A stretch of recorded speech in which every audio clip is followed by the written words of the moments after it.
When I joined the Old Guard about 2 years ago,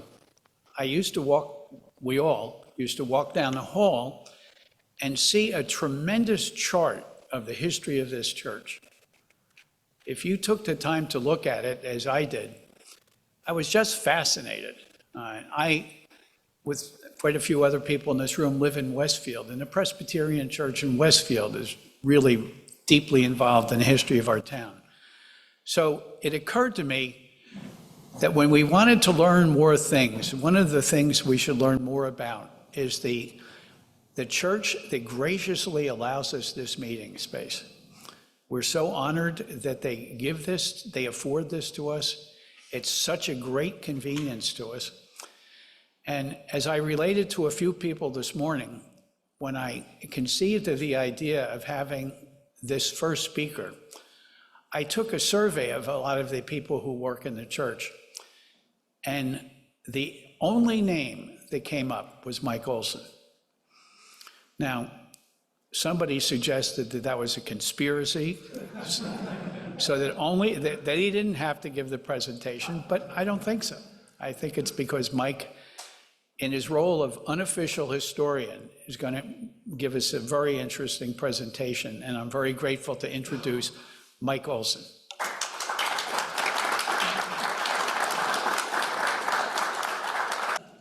I just want to, just before I get into this, just to let you know, this place is very special to the staff, to the congregants, and I know you guys feel the same way too, so it just means a lot to be able to talk about it. And the history here, going back to 1730, is documented extremely well. You'll find out a pastor that served in the 1700s. We have his original diary still, and it's been transcribed. We have session minutes from the 1760s all the way up to this year. And I have some here actually. This trustee book. I don't know if you can see that. Anyway, it's hard to read, but somebody took some time to transcribe all this. We have the original diary from Jonathan Elmer right here. So it's such a nice place to be at and work at, and just this plot of land has something special to it. So hey everybody, good morning. Summit Old Guard. Whether you're here in person or Zoom, I'm Mike Ohlson, your facility manager and cemetery superintendent at New Providence Presbyterian Church since 1994. And I'm thrilled to share our nearly 300-year story starting back in 1731 on Springfield Avenue and South Street. I've fallen in love with this history from colonial times to today, and I can't wait to show you how it ties to America's heartbeat and Europe's echoes.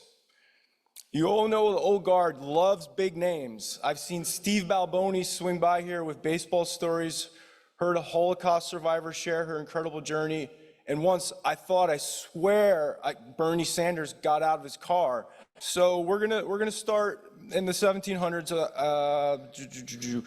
So they arrived near Feltville or Glenside Park, dubbed as Peters Hill, building mills along the Blue Brook.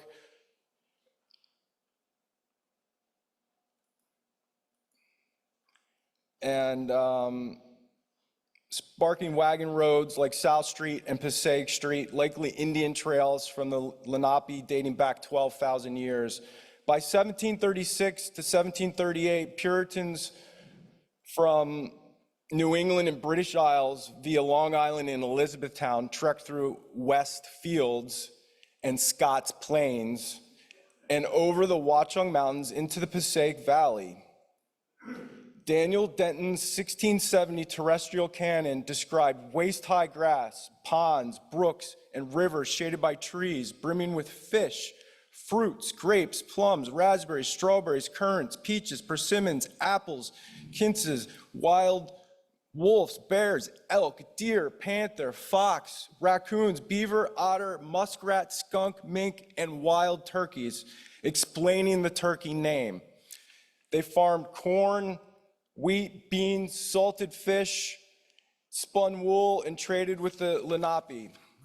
In 1737, under Reverend Jonathan Clearly, here briefly, we raised a log cabin, Turkey Christian Church. By 1739, a frame meeting house emerged, cypress shingled, no steeple, with exposed framing until 1773, when a May 11th vote sealed its boards inside. Early pastors included Azariah Horton, Joseph Lamb, Timothy Sims, and Timothy Allen. Some of our detail gets into why some of they left and what happened to them, some issues. Land came from John Blanchard, who on October 30th, 1738, deeded 19 acres. This is the original deed that we have in possession. Northwest choicest spot for a parsonage bounded by Lot 32 on Turkey Road, which is now Springfield Avenue.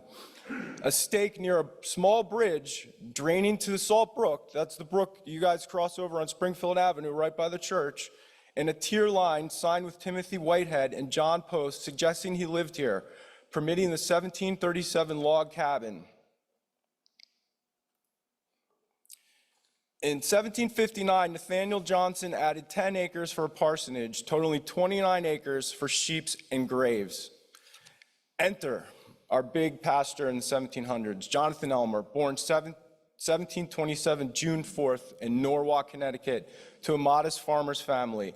A bright student, he graduated Yale in 1747, licensed to preach May 4th, 1748, and ordained October 1750 by the Presbytery of New York. His first call was Florida, Orange County, New York, 1750 to 1757, where he married Amy Gale, a local woman of sturdy stock, raised 4 children, Philemon, Moses, and the 2 daughters whose names faded. The congregation paid 30 shillings and 40 pence annually against the promised 50 shillings plus a 50 shillings settlement. He only got 31 shillings and 12 pence paid out of that, leaving him with 93 shillings and 16 pence in debt by 1757, including a stipend for 10 shillings yearly for firewood. On February 25th, 1756, elders from that church voted to let him decide. Does he stay alone, move family, or leave? Prompting his move to New Providence, arriving October 1st, 1757, installed November 13th, 1765. We offered 70 shillings yearly, a 50 shilling bounty, in 10 shilling increments. And in 1758, Henry's annotations on the Bible for 17 shillings and 1 pence, his to keep if he died here or returned if he left. A hands-on pastor, he taught school, boarding Ludlam Salomon in 1765, settling with Master Berman for 4 shillings and 6 pence, wrote wills and deeds, and ran a Stony Hill store from 1758. This store is likely across the street from here. Bartering nails, flax, rum, and lottery tickets for wheat and peas. Sheep, 20 to 50, grazed our lots. Their wool was sheared for clothes, bells jingling during sermons, they were saying. Tended by boys, they traded for salt. Since 1746, our graveyard grew, marked by William Broadwell's March 11, 1746 stone. This picture was taken in 1990. The grave's still here. We turned to lotteries for funds, like 1749's 3 shilling and 10 pence subscription. The bounty was paid to John Beers by 1756. 1748, they sold 1,450 ticket parsonage fund lotteries. It was 14 shilling paid out. It was drawn in 1750. Then in 1772, they had a turkey lottery. Numbers 341 to 344 were drawn, and with Mr. Jones winning again. Then came the miracle. The balcony crash of spring 1758, a moment that shook us to our core. On that Sunday, 200 to 300 souls packed the unfinished meeting house. Its wooden pews creaked under the weight. They were singing Faith of Our Fathers with fervor, the air thick with devotion. Suddenly the gallery's unseasoned pine beams rushed into place in 1739 with thin, loosely laid boards, gave way with a thunderous crack. Dust choked the room, timbers crashed down like falling trees, screams pierced the hymns, and the congregation scattered in panic. Chairs splintered, women's skirts tore as they fled, and kids stumbled, some laughing through tears at the chaos. Miraculously, no one suffered serious harm, just bruises and that one broken chair, a testament to grace. Historians later blamed the rush construction, noting the beam's green wood warped under load, a flaw elders like Nathaniel Bonell flagged but couldn't fix in time. The aftermath was electric. Elders saw divine providence at work, a great awakening miracle, while women like Phoebe Osborne mended torn dresses with community sewing bees, and men reinforced the structure with oak, testing it thrice over weeks. Debates raged at markets, harvest bees and games. Some hailed it as God's hand, others haste. It united us in resolve. This event birthed our name, New Providence, informally adopted in 1758, reflecting our New Side revivalist spirit and faith in divine care amid the crash's chaos. The name stuck, formalized in 1793 when we split from Elizabethtown to become a township, and again in 1809 as a borough, a lasting echo of that chaotic, sacred moment that defined our identity. The Revolutionary War has a big role in this area, and especially in New Providence, and Jonathan Elmer is a big tie to it. Reverend Jonathan Elmer anchored us through the 1770s, arriving here in 1757.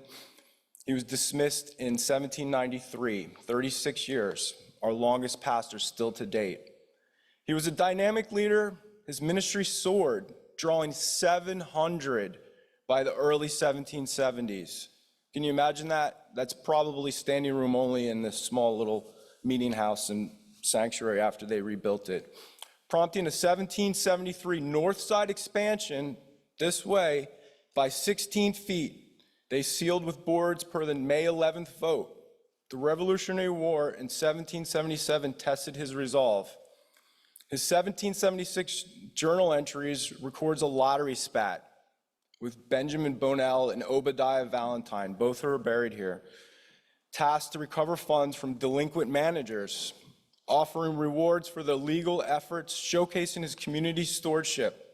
Elmer likely served as a practical surgeon, not an official one, tending Trenton and Monmouth wounds, amputations, infections with herbs, rum, and 1778 runs for turnkeys, hawkbills, calomel from Dyking and Dr. Tim Johns, aiding troops and locals. His Stony Hill store, likely across the street, 1758 to 1790, bartered nails. He made wills, flax, rum, lottery tickets. They traded for wheat, peas, a wartime lifeline.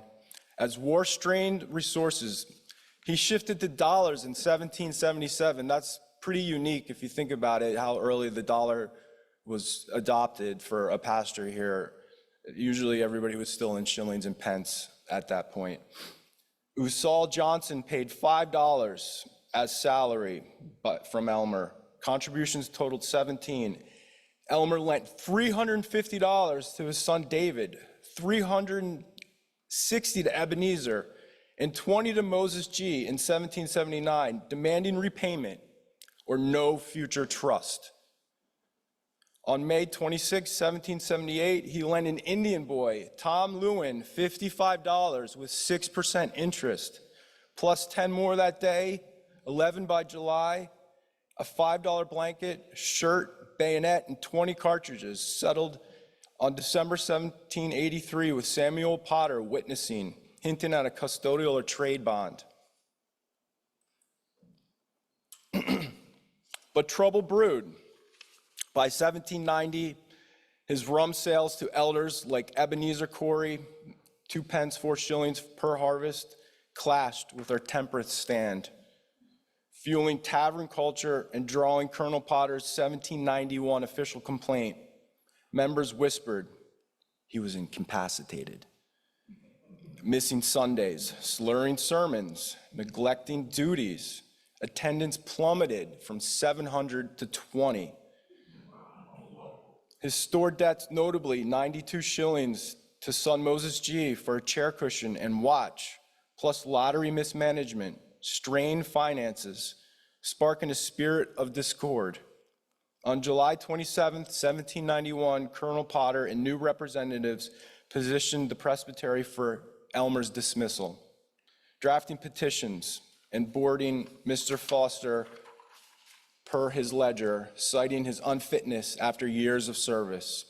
Elders documented his decline. They're in the session minutes that I reviewed. Rum barrels lined his store, sermons faltered, and families like the Valentines stopped attending.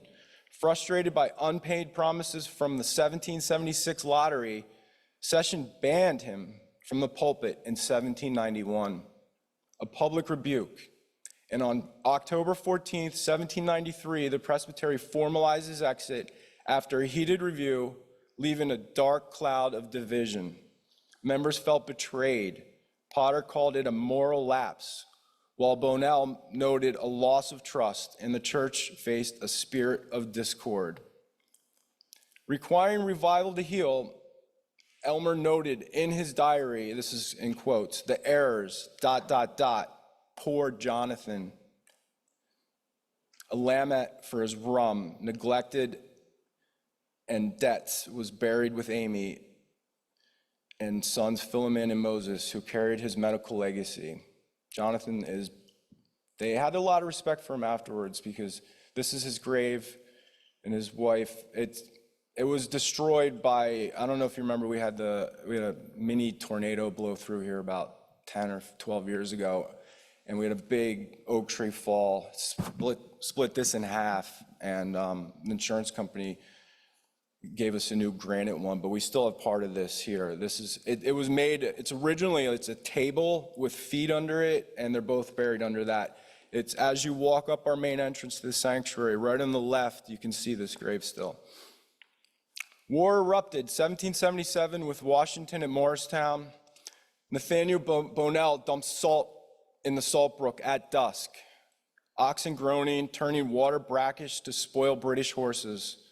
Saving Morristown supplies, assaulted victory on our seal, celebrated at dances. So if you know the new Providence town seal, I should have put it up here. It has our church, the salt brook on it, which is the brook that's right behind the church here between the parking lot and the orthodontist, and a turkey. The salt brook, flowing 7 miles from Springfield through Union County, widened to 20 feet near us. A strategic curve from Staten Island disrupted British scouts, forcing retreats north, a local lore gem, thus the name Salt Brook. With $1777 for salaries and bartered bearskins, potatoes, Elmer's store thrived. 48 veterans lie here per the 1938 records, including Abner Bailey, who fought in the Battle of Monmouth, Gilbert Bonnell fought in the Battle of Trenton, and Obadiah Valentine served from 1776 to 1783 with 60 militia joiners.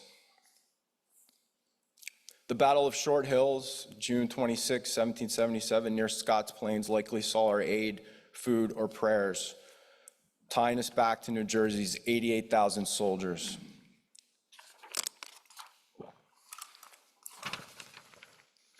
The pre-Civil War era, Elmer's legacy revival in the 1834 sanctuary build. After Elmer's 1793 exit, our graveyard was official. By 1800, 3.5 acres with an 1834 cobblestone path added in. In 1824, Moses Lum rented it for his 50 to 100 merino sheep. So imagine sheep grazing through the cemetery here. Their wool was bartered. The sheep grazing was banned in 1843. Jonathan Potter, elder and wheelwright turned farmer, led the 1834 sanctuary build. On April 23rd, 1833, Reverend William Burroughs rallied us. He capped the cost of this new building at $4,000, submitting plans on September 2nd, 1833, with a $3,800 bid from Carter and Bruin out of Chatham, signed December 1833, and it was due October 1st, 1834. May 21st, 1834, we tore down our old church. Records show that the old church was exactly on the same site as the current sanctuary. They sold lots of the boards for $365, reusing some of the timber. June 6th, we laid a brownstone cornerstone listing 50 donors. Potter, $50, Bonell, $20, with Amos Wilcox design, narrow clapboards, flush tower boards, wood quoins, 4-foot wainscoting, plaster interior. It's more or less the same. You see it. As you'll find out, we've had a lot of add-ons, but the plaster walls, all the original pews are still there. The building got expanded in both south and north as the years went on. As we were having the church construction done, the Methodists up the street lent the church for Sundays. And on October 2nd, 1834, we dedicated it, installing a 570-pound bell that cost $240. Its ring is still heard today. In 1879 to 1881, Reverend Dwight Seward added a recessed chancel, moved graves north. So they bumped out the chancel again northwards, and we have some graves already there, so they moved the graves. That's going to happen a few other times through the years. Reverend Elias Riggs started 1806. This is his grave with his wife next to him. This is what Elmer's grave would have looked like if it still had the feet. Elias is another popular pastor in the early 1800s. He grew us to 94 by 1807. The 1813 revival added 45 additional members, but disputes dropped us to 155 by 1850. Riggs died in 1824. Reverend James Hinsall's 1831 revival added 6, but land disputes ended him in 1832. Membership swung 121 to 166, 129 with moral societies, 1815 to 1817, and 37 baptisms, 1813 to 1814. As we go on to the Civil War, the Civil War erupted April 12, 1861, when Fort Sumter fell, tearing the nation apart like a seam ripped wide. New Providence Presbyterian Church sent its sons into the fray, and 17 rest in our graveyard per the 1989 survey done by Shirley Getz and Hugh Jordan. Their names woven into the church record stretching back to that 1737 log cabin, preserved by trustees since 1800. Union County fielded over 5,000 of New Jersey's 88,000 troops, with 6,300 dying, half from diseases, cruel hands, not bullets. These 17, part of that grim tally, lie across our 3.5 acres, a sacred map. Older sections, like section 2 and 3, hold fading marbles, battered by acid rain, while newer sections like 3 and 5 of the cemetery boast granite standing firm. Some graves shifted north in 1879 when Reverend Seward added the chancel, and USA stones sometimes hide original puzzles that we like to puzzle today with inscriptions and logs. Take David Baldwin, Colonel, 8th New Jersey, killed in Petersburg, April 2nd, 1865, just 7 days before Lee's surrender on the 9th. He's buried here, church member. At 38, born around 1827, he left his wife, Polly Brant Baldwin, beside him. Her maiden name, Brant, etched in her records, ties her to earlier kins like the Baldwins, whose stones lost but linger in memories at ages ago. His marble now crumbling, fragile as this war's last grasp he died in. Jonathan Bonell, Colonel, 11th New Jersey, died 1864, July 19th, in a Washington hospital, age 24, born 1840. Church registers pin his exact death, likely son of Philemon and Rachel Bonell. Rachel Noe's lineage a deep root. Her marble nearly gone near her sister Sarah Wood, lost in 1857. Then there's survivors of the war. Joseph Fraze, Colonel, 30th New Jersey, born 1845, died 1921, lived to 76. His granite USA stone strong besides a Fraze family monument, hinting at roots that go back to 1783. John High, Colonel, 8th New Jersey, born 1844, died 1922. He has a granite stone enduring with parents James and Catherine High. Catherine Miller's name, another thread, maybe kin to Edward H. High. Later on, Joseph Ludlow, Colonel, the 27th New Jersey Regiment, born 1835, died 1905, beside Betsy Morehouse. Her Morehouse line links Simeon, a granite firm near Cornelius Ludlow from 1878. William Mulford, Colonel, 30th New Jersey, born 1833, died 1909, with Emma Morehouse Mulford, her Morehouse roots tied to Jonathan Mulford. And John, USC troops. This is US colored troops. We have no plot that we can identify. He's one of the 186 black soldiers, 36,000 fallen. His flag flies proud. Maybe the 22nd US colored troops from Philly, tied to our flock through records beyond stones. We've had New Providence Historical Society reach out about that. They can't exactly tie why this is here or not. We think it's just a remembrance of him. They can't say the colored troop was buried here. There's a little record of him entering the troops, but after that it gets lost.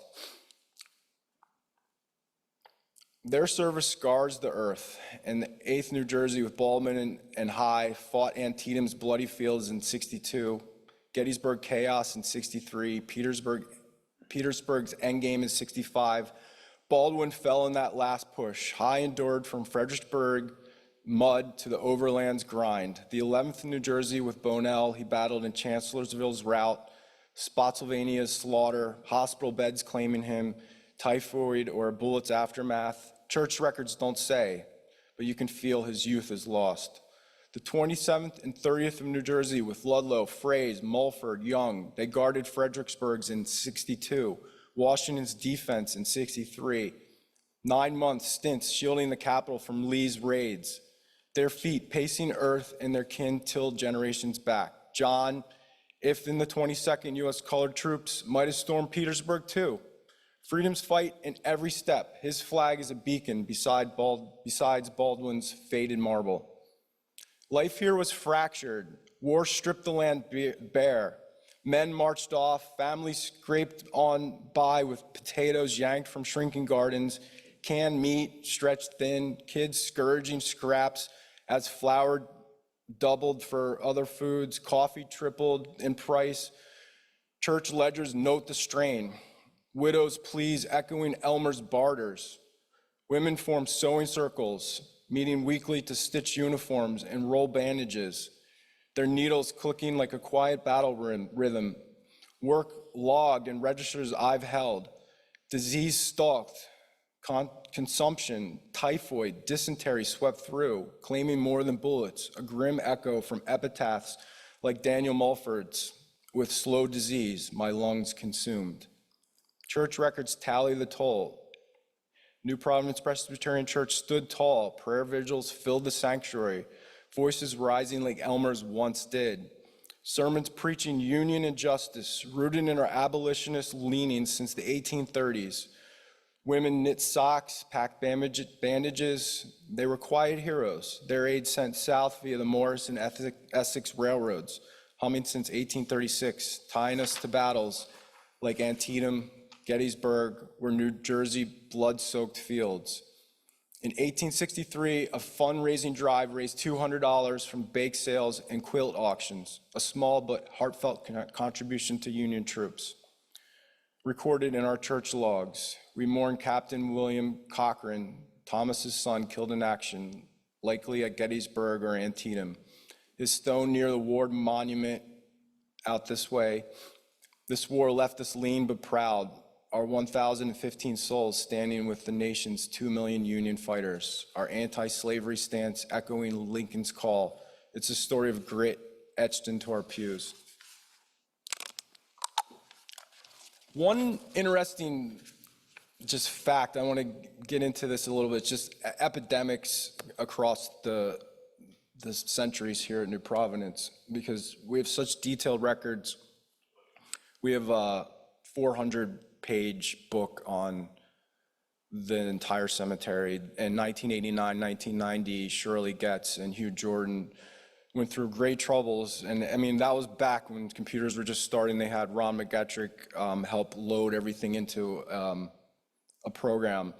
And what I did was actually, I scanned that document, I uploaded it to AI, and then I started asking it questions because it lists everything from date, deaths, what was on their epitaph, and it got me thinking, you know, let's kind of explore epidemics through the centuries in New Providence.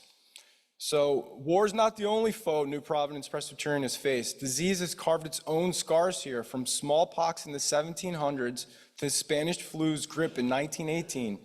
Tales we've tracked in the stones and records. Back in 1774, Hannah and Rachel Winans died January 19th and February 11th, ages 9 and 15, siblings gone in weeks.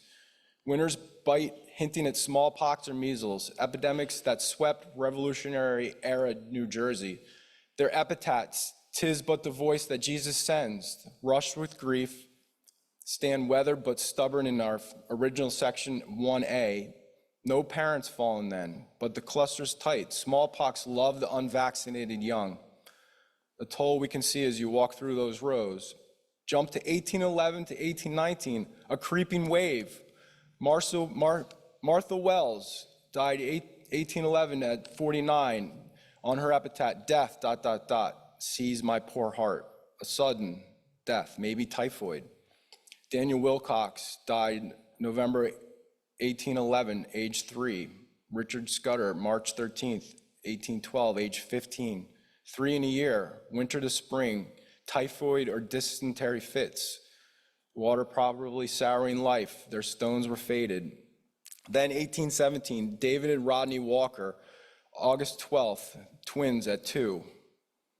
Harriet French, August 1819, age 5. Caleb Wilcox, October 1819, 10 months. Summer, fall, cholera season, or dysentery's curse. Kids falling like leaves. Church records tallying the loss we trace through these weathered rows of graves. By 1834, John Squire, April 2nd, age 39, and Maria Wilson both died. In August, we had somebody age 23, 2 and 2 months. Cholera's wave, likely. Summer striking Wilson hard. Typhoid snaring Squire, a quiet toll in section 3 of our grave. Then in 1856, Isaac Wood, age 1, and Sarah Wood, age 26, mother and son, 20 days apart. They fall in the grip probably of cholera or typhoid. Their stones near Jonathan Bonell's Civil War grave. Now jump to 1918. The Spanish flu sweeps in, killing 675,000 across the U.S. Maybe 20 to 50 people here in a town of 2,000.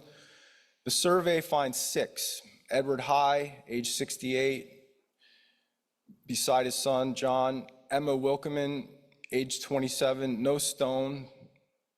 Ruth Parker, age 18, no stone again, probably a winter wave. Fred Reich, 1918, 1 month, early flu likely. Horace Morehouse, 1919, age 74, possibly the late echo of the flu. Barbara Miller, October 1917, age 26, a flu hint, all in the church records, not stones, their graves lost to time's rush or truncation.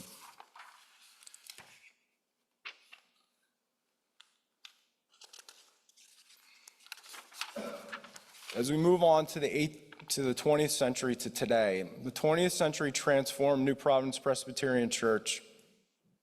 This is a picture of the four corners like, I can't tell if it's looking into Summit or towards Berkeley Heights. Circa 1880. So in 1880, that was the sanctuary that's currently existing now. They had some add-ons to it. This building was not put up until 1912. The 20th century transformed New Providence Presbyterian Church as cars, suburbs, and canned goods reshaped our town. In 1908, Andrew Carnegie, that generous steel magnate, donated a 2-manual SD pipe organ to the church. The 1912 175th anniversary was a big deal, a week of evening services with special music drawing preachers from across states.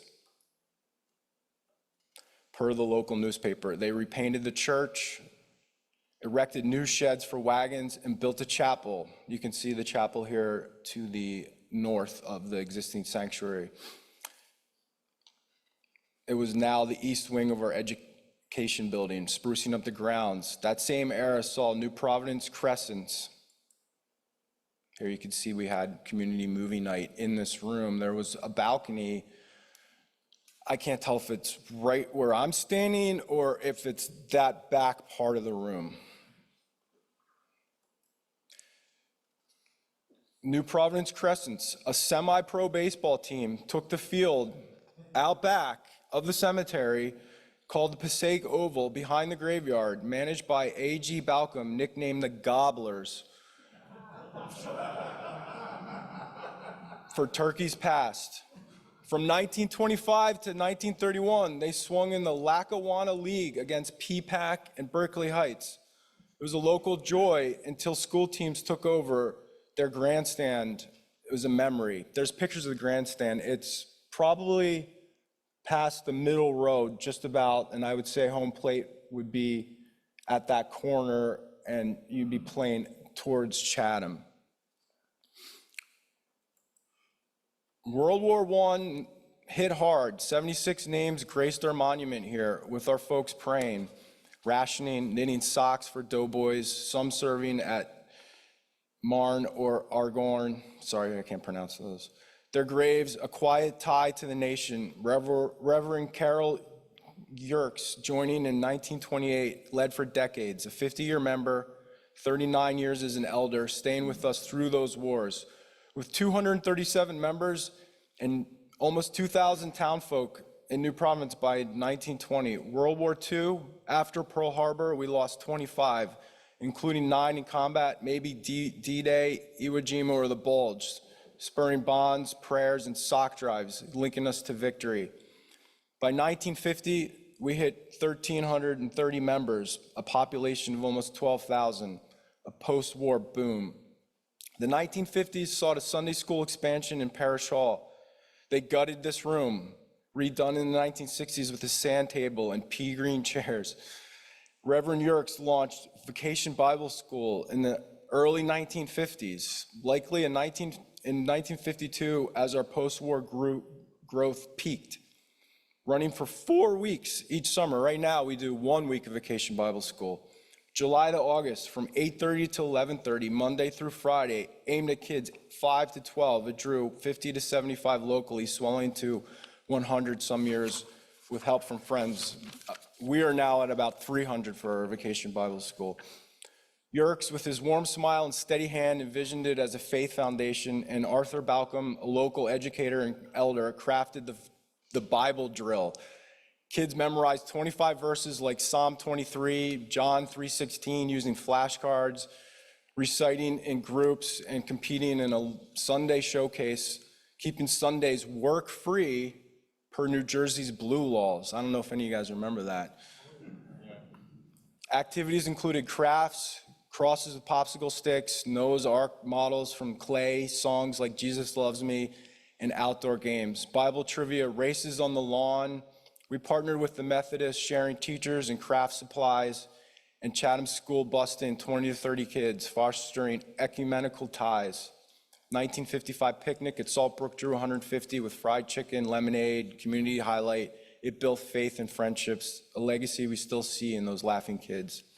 Women stepped up, echoing the 1816 Female Bible Society, leading 1960s to 1970s civil rights drives, redoing Parish Hall Kitchen for justice males, hosting coat drives, rallying for equality. Their voice is strong in our pews. In 1954, we enlarged Parish Hall with a chancel. And on November 4th, 1962, we dedicated a new education wing. That's what's connecting us. As you come up the stairs, down the elevator, they connected these two buildings together with the education wing in 1962. So there were graves between these two buildings. They got located prior to that construction. The 1970s saw sanctuary updates, new pew cushions, brighter lighting, while the 1980 metal belfry was replaced with the wooden one. It clanged a landmark sound. Then in 2000, it became an outreach hub, hosting groups, trips to Mexico, teens building 8 hours daily, singles ministry, divorce recovery, employment anonymous, mastering motherhood, night of caring events packed the sanctuary, reflecting our hearts. 1983, the Southern Presbyterian rejoined PCUSA, a national tie, and 1960s Parish Hall dances linked us to local teens, all the way up to when we had teen youth events called the Firescape in this room in the late 90s and early 2000s, their laughter echoing. Then Thomas Edison had an 1878 exhibition that lit our area, a tech milestone. This place, New Providence Presbyterian Church, is more than stone and wood. It's a living heartbeat, a sacred ground where so many have walked over 300 years. From the first Puritans trekking the Watchungs in 1736 to the Civil War sons like David Baldwin and Jonathan Bonell resting here, from the voices raised in the 1758 balcony crash to the children laughing in the 1955 Vacation Bible School picnic, these grounds have held laughter, tears, and faith. Revolutionaries, abolitionists, World War I doughboys, World War II heroes, and modern seekers, thousands have trod this path, their stories etched in over 2,000 stones, from fading marble to enduring granites. It's a place of resilience where every step echoes the past and calls us to carry it forward. Just a personal note, this place, New Providence Presbyterian Church, is a one-of-a-kind treasure that gets into the soul of everyone who steps in here. The current staff, including me, feel that spark every day, knowing we're part of a living, breathing family. The old staff poured their hearts into it, leaving their spirit in every nook and cranny we pass. Parishioners, kids, teachers, and all who gather, our laughter, tears, and love for this space make it a home like no other. You can sense it at the moment you're here, a warm, magical vibe like God's hand has been shaping this special spot for nearly 300 years, with the people truly making it alive. Thank you.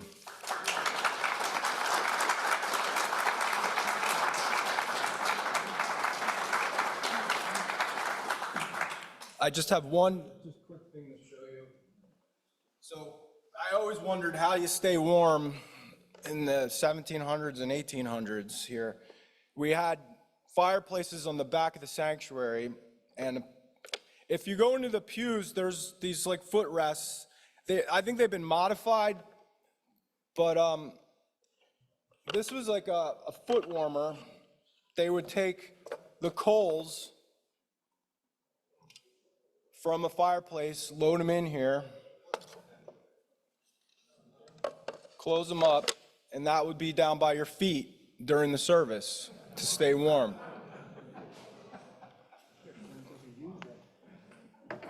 And then we have some other neat artifacts. This is an oak nail. If you go into our attic of the sanctuary, they're still holding up beams right now. Likely from old growth trees in our area.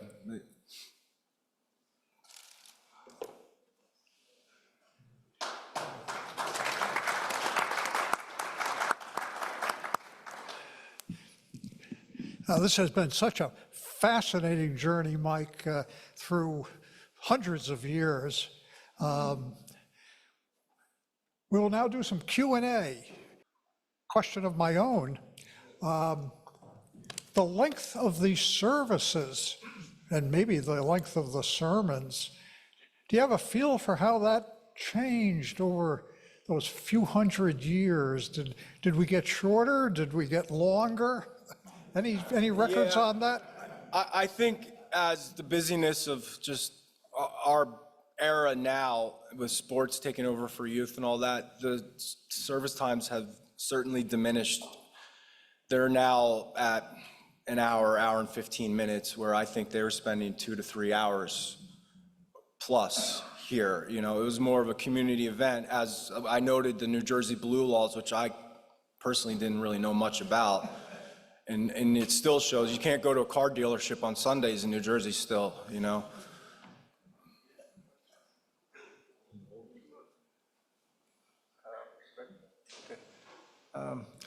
I only live a few blocks away, and I walk, and a few times I walk through I call it a graveyard, I hope that's right, and fascinated to see the names. And one of them was Badgley, and my daughter is friends with a woman who's now a nurse up at Summit.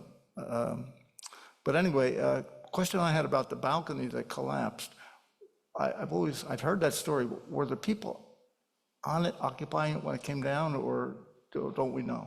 Yeah, they were occupied on the balcony, because I didn't really know a lot of the detail either until we started going through the church minutes and Jonathan Elmer's diary, which is just immense. Yeah, because it noted the green lumber, likely not oak and pine, so there were people up there. And the meeting house was originally smaller, and it was a rushed, put-together building. So yes, there were people up on top, and green lumber, as you know, starts to bow really quickly, and especially if you're using pine. And I'm not, you know, it's hand cut. It's probably not 3/4 inch, but maybe 1.25 inches. And yeah, I mean, it was neat to notice some firsthand accounts on that, and the chair broken was kind of funny to me. Thank you.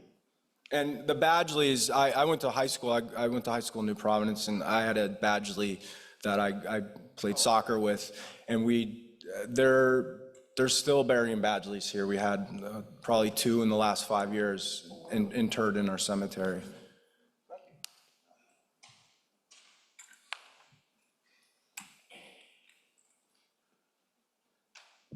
I got a story about something that's not in your records. I grew up about 3 or 4 blocks north of here on Clinton Avenue. And in my junior and senior summers in high school, we went to Summit High because we didn't have a high school in those days. A fellow up the street, he was a trustee of the church, a fellow named Mr. Newcomb, asked me if I'd be interested in mowing the lawns during the summer here and doing just minor things around the graves to keep them looking nice. Which I said, fine, I didn't. It was a good job, a summer job for a high school kid. So about partway through, I'm not sure, first or second year, he asked me if I'd be interested in digging a grave.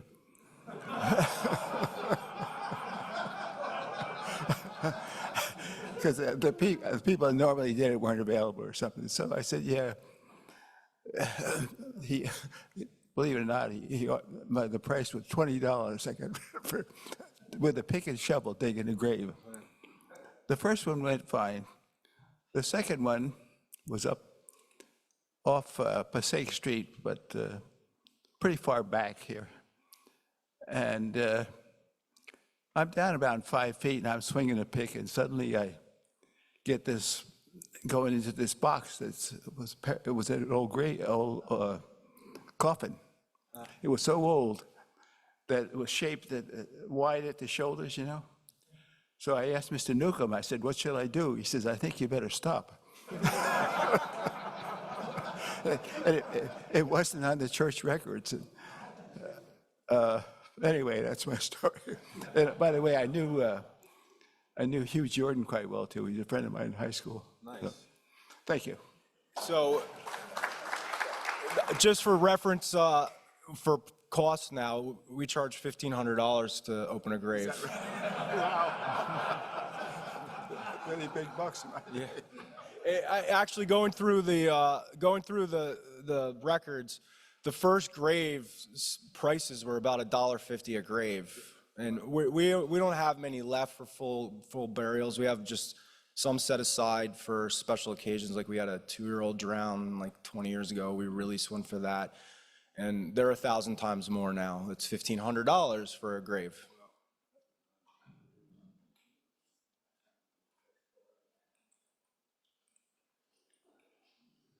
Mike, thank you for the very detailed research into the church records. By the way, I'm a member at the Westfield Presbyterian Church. But my question has to do with, you went into a lot of details about individuals, but could you comment on where this church stands in the Presbyterian theological tradition to give some sense of, in terms of the controversies and theological development that's taken place from the 18th century to the present time? Where does this church stand sort of in the Presbyterian theological tradition? Yeah, I'm not that knowledgeable on that, to be honest with you. I know we were in the PCUSA, I want to say the 70s, 80s, 90s, even when I started working here. We left the PCUSA denomination. It was a big vote we had in 2012. We got a tent out in the parking lot. It was well attended. It was pretty favorable to switch over to the Evangelical Covenant Order of Presbyterians. It's called ECO. It's a little more conservative than the PCUSA. I can't talk on the political points. I'd rather have a pastor do that.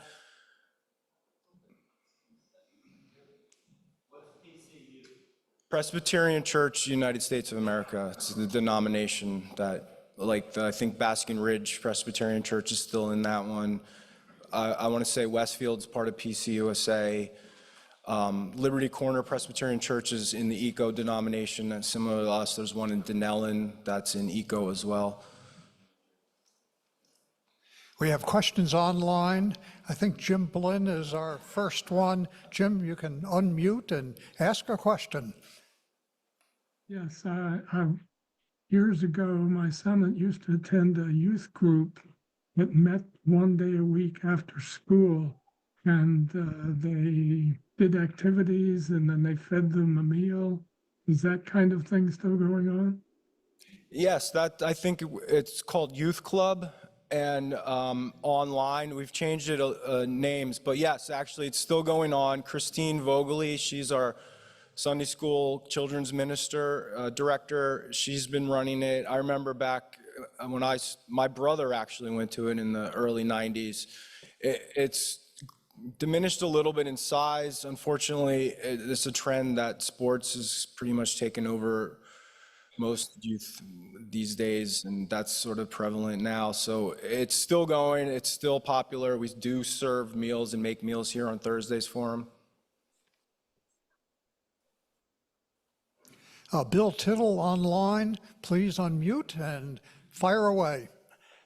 Okay, Mike, that was a wonderful presentation in the sense of all the depth. You get a real feel. Often with historical presentations, you're still here in 2025. I really had a sense of walking right through history. So thank you very much. The question I had was,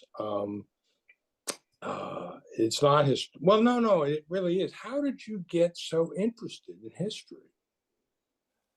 I think from my parents, I grew up in New York, then Maryland, then New Providence. So we're in the kind of Civil War, Revolutionary. My parents would take me to Antietam and Gettysburg and Chancellorsville, and I remember going to Fort Sumter. And then coming here, working here since I was 19, and as the years go on and people retired and left, it sort of started falling back onto me to maintain it. And we've had, retirees and volunteers come and go, and cemetery ended up in my care about 12 or 13 years ago. And it's really just impressive how much they took care of the records here. We have 3 really big fireproof safes up in the 3rd floor closet that have so much detail, and I'm just so happy that people were able to keep that through the years. And we've been coordinating a little bit with New Providence Historical Society. They do some tours here. If you go on their website, I think you can book a couple. I don't know if they're doing anything currently, but yeah, it's just, I really enjoy it. I like just going back and seeing everything that happened through here and all the rich history of this area. And I can just imagine coming up, you know, where the Blue Star Mall is now, where the quarry, and taking that road back in the 1700s and coming up here and just imagining what the Passaic River Valley looked like and how wild it was. And to me, that's just, with all this detail, and Elmer's diary is so flush with details. I mean, he went down to dates he bartered and what he traded for and how much money, and it's really such a good piece of history to hold on to and look at. Online, we have Mike Katz. Mike, you can unmute and ask your question. Okay. Mike, thank you very much for a most interesting, comprehensive presentation. My question is, you talked about church members who served in Civil War, World War I, World War II. I was wondering if you had any information about church members who might have served in Korea and Vietnam and other post-World War II actions. Yes, in our cemetery book, we do list the members that have served. We have a few that have passed and served in Korea and Vietnam.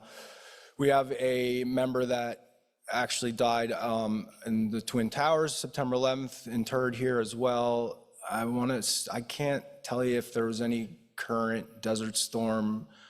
I know there are members here that serve. I could get back to you guys on a total count, though, for, you know, post-World War II. There definitely are Korean War and Vietnam War vets.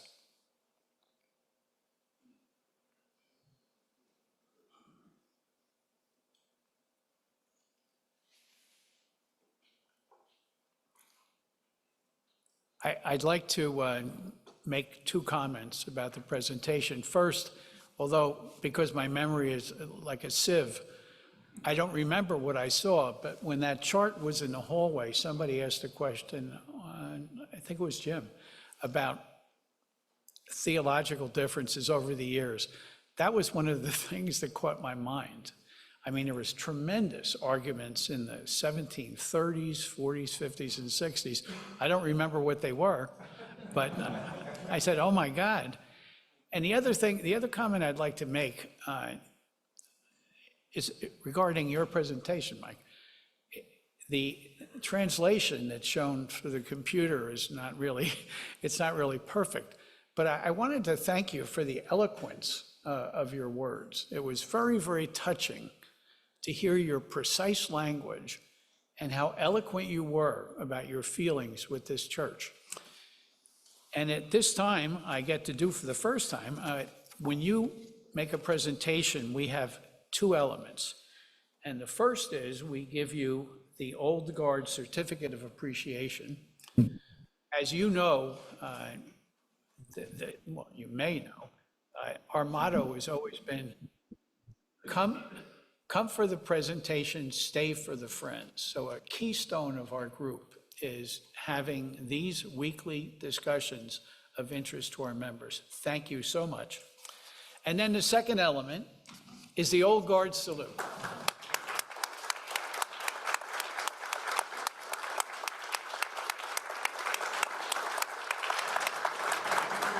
Thank you, I appreciate it. I'm just happy to have you guys here on Tuesdays. It makes for more life in the building. One thing I noticed in my research was every 50 years they pull the cornerstone out from the sanctuary, and we're due in 2034 to pull it out. So if you're here, come find it.